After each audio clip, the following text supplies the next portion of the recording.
Maligayang pagbabalik mga kasolid, nagbabagang mga balita. Casimiro pumalag na, Boy Hingal issue, Astrolabio palag kay Casimiro, Pacquiao duda kay Tapales, Inoue kasado na ang bakbakan sa February 24. Para sa ating unang balita mga kasolid, viral at trending sa kasalukuyan ang pag-amin ni Tapales na ninenervyos nga daw siya sa laban kontra Inoue.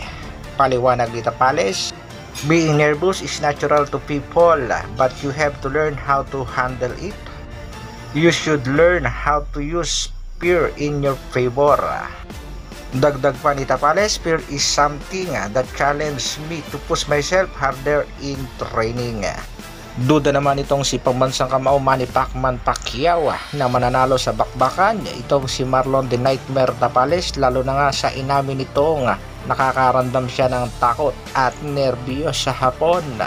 Bagamat alam naman natin mga kasolid na itong si Marlon the Nightmare Tapales ay under ng Manny Pacquiao promotion pero sa mga ikinikilos at mga sinasabi nitong si pambansang kamao Manny Pacquiao ay makikita natin mga kasolid na pabor siya dito sa hapon.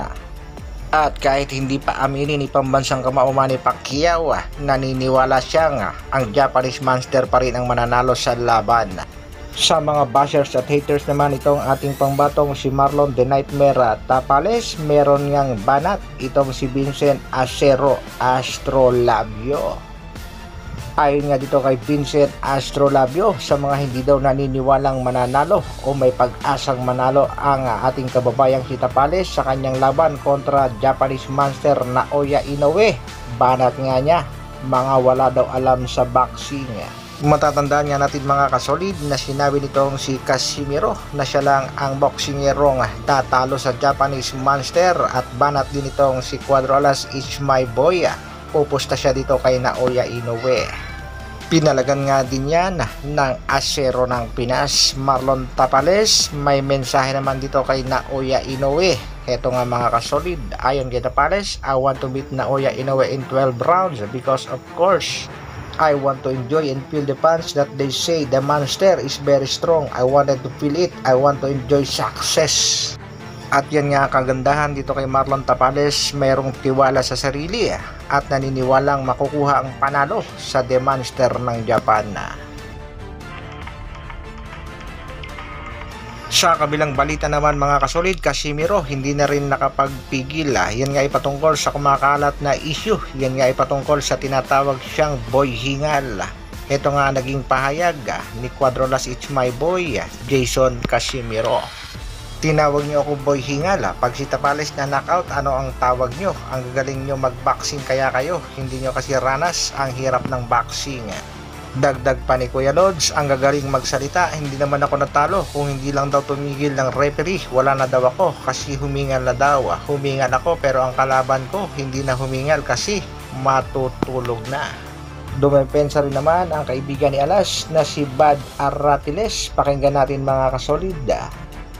Kay Cuadro Alas, hindi naman kasi nila yung kayang sabihin sa any other boxer not named John Rael Casimiro, no? Lahat po ng boksingero na Pinoy, matalo o manalo, hindi po sila nagsasuggest na magpalit ng trainer, hindi po sila nangungutya.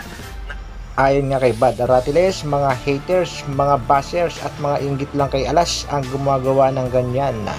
Para sa ating huling balita, Ancahas at Jonas One Punch Sultana, kasado na nga ang kanilang mga laban. Ang kanilang bakbakang napospon ay matutuloy na ngayong February 24, 2024. Kaya abangan natin yan mga kasolid. At regarding naman sa update ng Treasure Boxing Promotion sa laban ng ating pangbato, still negative pa rin.